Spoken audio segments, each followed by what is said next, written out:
Allahabad high court ने मस्जिद में सर्वे को मंजूरी दे दी है। सुप्रीम कोर्ट पहले ही इस पर रोक लगाने की मुस्लिम पक्ष की मांग को खारिज कर चुका है।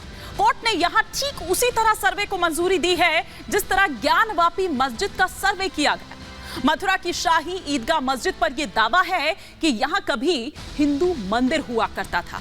कुछ लोगों के इस दावे के साथ दायर याचिका पर फैसले में कोर्ट सर्वे को सहमत हुआ है। अब मुस्लिम संगठन all India Muslim personal law board का यह कहना है कि कोर्ट का यह आदेश असल में कानून का उल्लंघन है। क्या वाकई यह आदेश कानून का उल्लंघन है?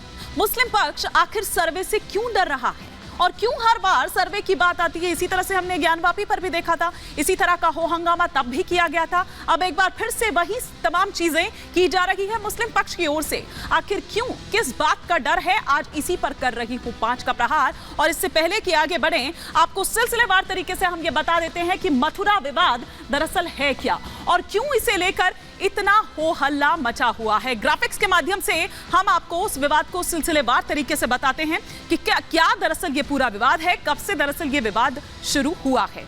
ये हम बात यहां पर कर रहे हैं कि श्री कृष्ण जन्मभूमि विवाद पर जो एक बड़ा फैसला है वो दरअसल कोर्ट द्वारा आया। शाही ईदगाह का सर्वे कराने का जो आदेश है वो कोर्ट ने दे दिया। इलाहाबाद हाई कोर्ट ने सर्वे का ये आदेश दे दिया है। कोर्ट कमिश्नर की अगुवाई में ये सर्वे होगा। 18 दिसंबर को कोर्ट कमिश्नर की जो नियुक्ति है वो दरअसल होनी है, यानी कि आज 16 तारीख है, आज से एक दिन बाद 18 की अगर हम बात करें। हाई कोर्ट के फैसले के खिलाफ सुप्रीम कोर्ट में जो याचिका है जाहिर तौर पर वो मुस्लिम पक्ष की ओर से दरअसल लगाई गई है, क्योंकि वो दरअसल इसका विरोध कर रहा है। मुस्लिम पक्ष ने सर्वे पर रोक लगाने की मांग की है। सुप्रीम कोर्ट का सर्वे पर रोक से दरअसल इनकार है। ये वो तमाम अपडेट है जो हम यहां पर आपको दे रहे हैं कि स्थानांतरण पर 9 जनवरी को सुनवाई होगी, ये दरअसल कहा गया है कोर्ट द्वारा।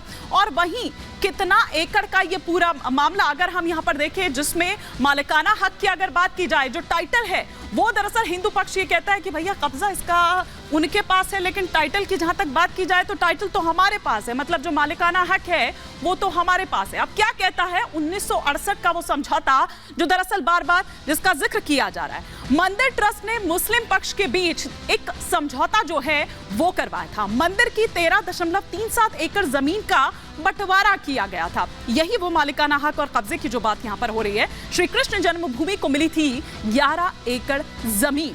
वहीं अगर हम देखें शाही ईदगाह के हिस्से में 2.37 एकड़ जो जमीन है वो हिस्सा, वो टुकड़ा उसके हिस्से में आया था।